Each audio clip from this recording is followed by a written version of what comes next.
I'm doing a short video of one of my buddy heaters. Um, this one's hooked up to a 20-gallon propane tank. I like to use the 20-gallon propane tanks because, for one, of course, it's a larger volume of propane.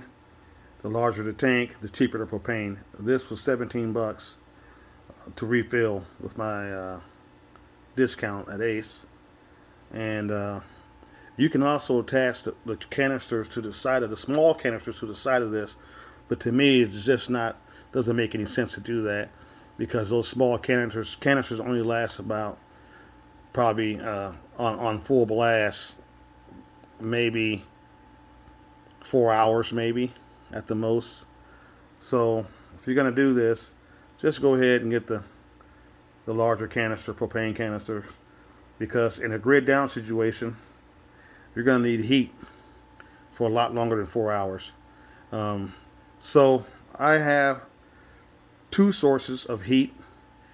If the grid goes down here in Texas, I have my fireplace that I burn a lot of wood in.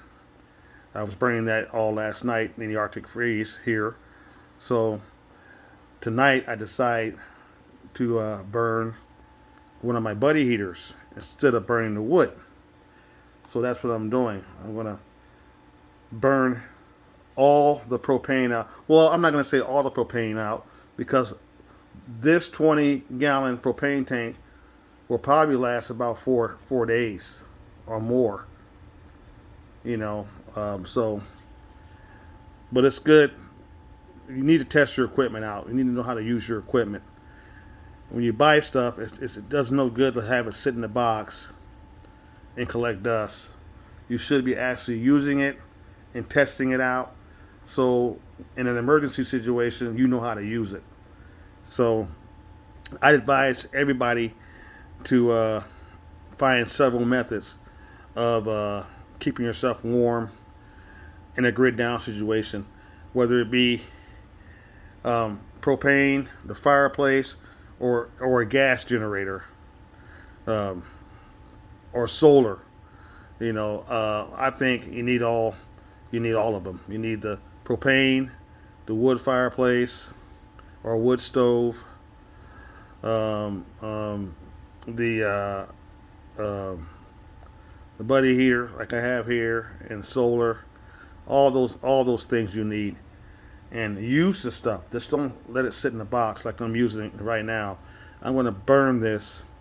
Let this burn instead of running my fireplace tonight. So it's very cold outside still. This is the second day of the Arctic freeze. It's not as cold as it was last night. Tonight it's supposed to get down to 24. And then tomorrow it's supposed to start warming up. So tonight's really the last night of this historical Arctic freeze in my zone here in Zone 9 in Texas. So use your equipment, buy your equipment, get ready because nobody's coming to save you. Until next time.